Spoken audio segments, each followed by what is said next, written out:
book, I mean, what have been the responses to the joy switch? Have you had people go, this just isn't work for me?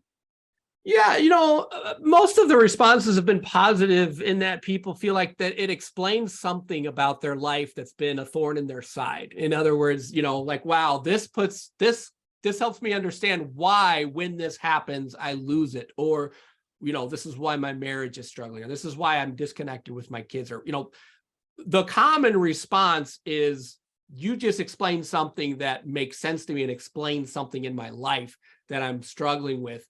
And the other response is, what do I do with it? And that's why I put the exercises in there, because at the end of the day, and you mentioned the whole brain approach. So at the end of the day, it's good to have the information.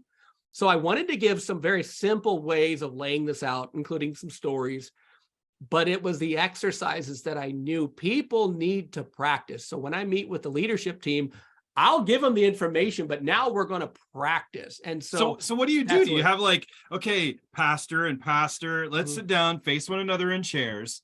And what do you, I mean, tell me, take me through one of these. Yeah. So I would, here's a common thing that I'll do if I'm with a leadership team.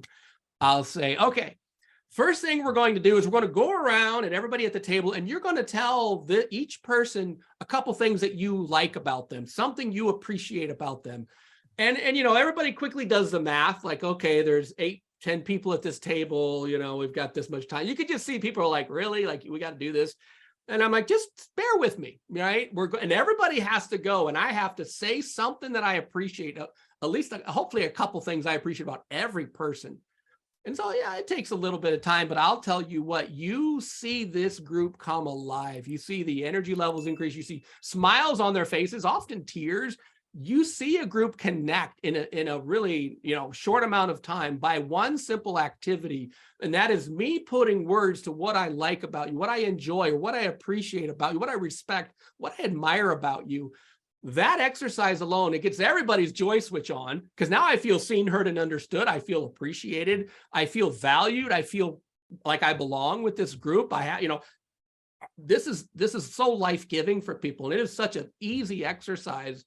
But it's simply putting words to pausing and stopping long enough to list, like, what do I value about the people around me? What do I enjoy? What do I see that God's put in you that I can admire and that I can just, really respect?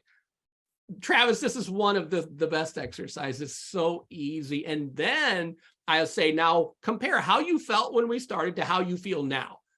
And it's night and day. It's night and day, because people are like, well, yeah, I just thought this is going to be kind of a dumb meeting and I don't know why we're doing it. But now I feel alive. I feel special. I feel loved. It's something so simple. Everybody's joy switch is now on. And I say, now, how does that feel in your body? Compare it with how you felt when we started. And it's like, well, this is night and day. Like, I was worried when we started. I was distracted by, what's going on. And wow, I feel peaceful. I feel glad to be with these people. I actually, I'm glad to be here. It's night and day, and it's so simple. So that's the kind of stuff that we do to help people learn this stuff.